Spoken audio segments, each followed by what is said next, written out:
Hey everyone, it's Kim Crumpus from the Price Action Traders Institute, and it is Wednesday, July 17th.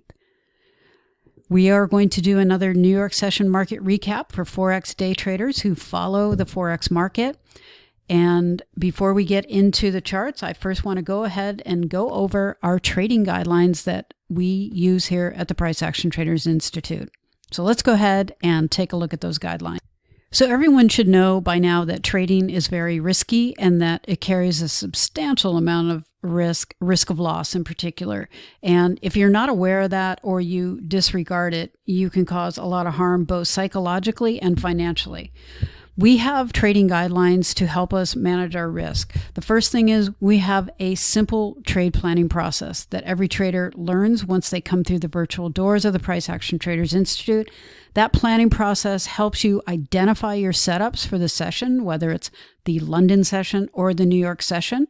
It also allows you to choose which pairs you want to trade. You don't have to trade every setup or every possibility that is out there. In fact, we only watch 10 pairs. And then, of course, it gives you our planning process, identifying your setups and choosing the pairs allows you then the ability to execute on your trade plan. Let's go ahead and go out to the charts, see what today was like, and we'll take it from there. All right. As I just mentioned, we only look at and plan for 10 pairs during the New York trade planning session and the London trade planning session. I find that I only need 10 pairs to make a very good living from. And just remember, once you learn our planning process and the ability to identify your setups, you can use this on any pair, any currency pair you want. In fact, you can use it in the CFD market. You can use it in many different markets, but we are talking about the Forex market today.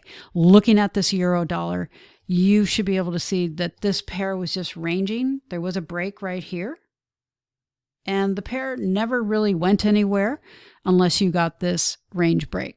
All right. I did not take that. I missed that break.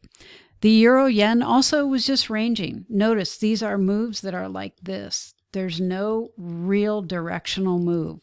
And that's what we're looking for. We're looking for a directional move, or we're looking to buy or sell a break. The pound dollar also had this nice big drop early before London began, and then took that move away and ended up breaking out of this range right here. On this move here shortly after the New York session began. For instance, this candle was 15 minutes into the New York Open. This trade held and actually put in what we are looking for, a clear directional move. And it actually provided traders with a pullback opportunity in here. I missed that trade completely. I wasn't tracking the pound dollar this morning. The GJ also, just look at this ranging price action. There's no direction here. All right. I'm looking for a directional move or a break. And neither of those really happened. The Australian dollar is unique today in that price action was ranging and then actually had a break here just before we began the planning session. This never really went anywhere and then closed back inside the range, what we call, and had a break to the upside here.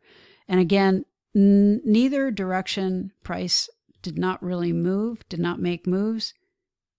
And if you took these, which I did, I was forced out of this one with a small loss of -2.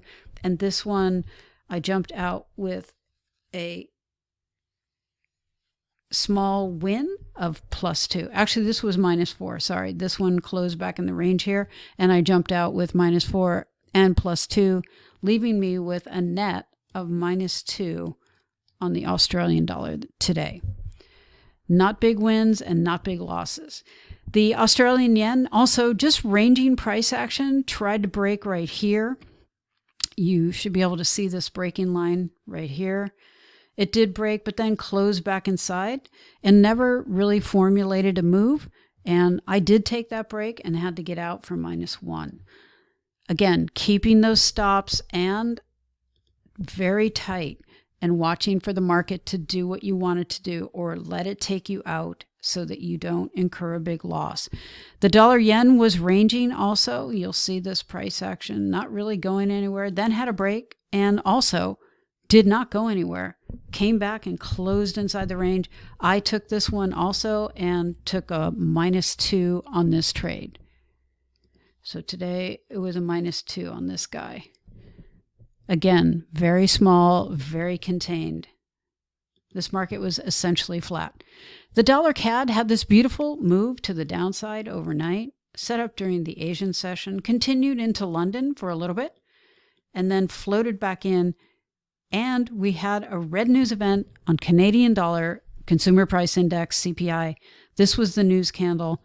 I traded this candle, and after I saw what the candle did, this pair became a range. It morphed from a nice clear directional move short into a range, and this became the next tradable opportunity down here, which I did take. And this, I took the news trade and had to jump out because it stayed inside the range. And on this one, I went long on the news and came out with a whopping 1. And then on this breakdown here, I had a protective stop that took me out for a even bigger whopping +8, leaving me with +9. This was probably my biggest 2 trades of the day, was on the dollar CAD.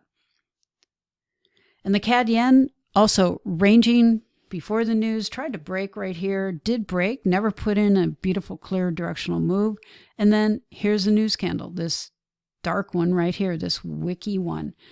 I traded this on the news and booked a whopping +2, had to exit the trade because price was still ranging and there was never any entries to get back into this pair today, and ended with +2.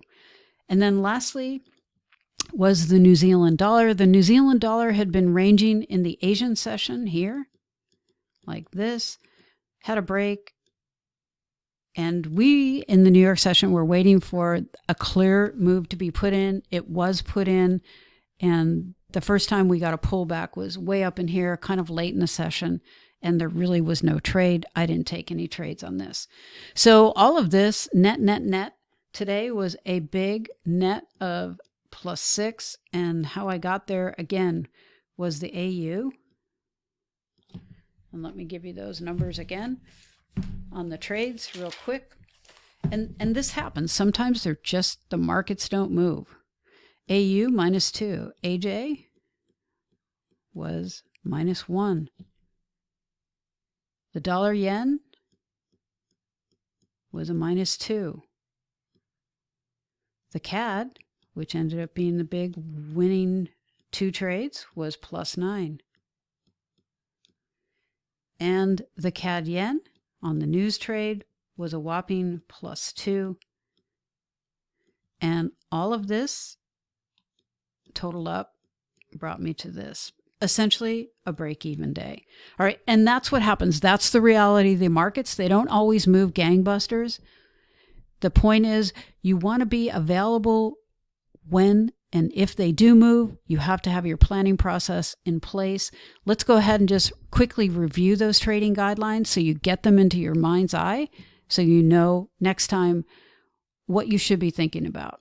So again, you have to have a planning process, and it has to be simple and clear enough that you'll actually use it and implement it. It's no good if it's really complex and takes a lot of effort and brain power. You just won't use it. You'll knee-jerk and react to the market instead of respond to the market like all really good traders do. They respond. They're responsive traders, not reactive traders. Your planning process should help you identify your setups, and you can choose which pairs you want to trade. It doesn't matter. It can be the 10 we look at or any additional pairs that you like to trade. All right. And of course, most importantly, you have to execute on your plan. Otherwise, what's the point of having one? So let's go ahead then and sign off for today. Thanks for listening. I hope this helps you. If you have any questions, please email me at info@priceactiontradersinstitute.com. You can follow me on Twitter at twitter.com/priceactionkim. And you can always go to our website at priceactiontradersinstitute.com. We have a blog with other videos. And again, Thank you for listening. I hope you have a great day.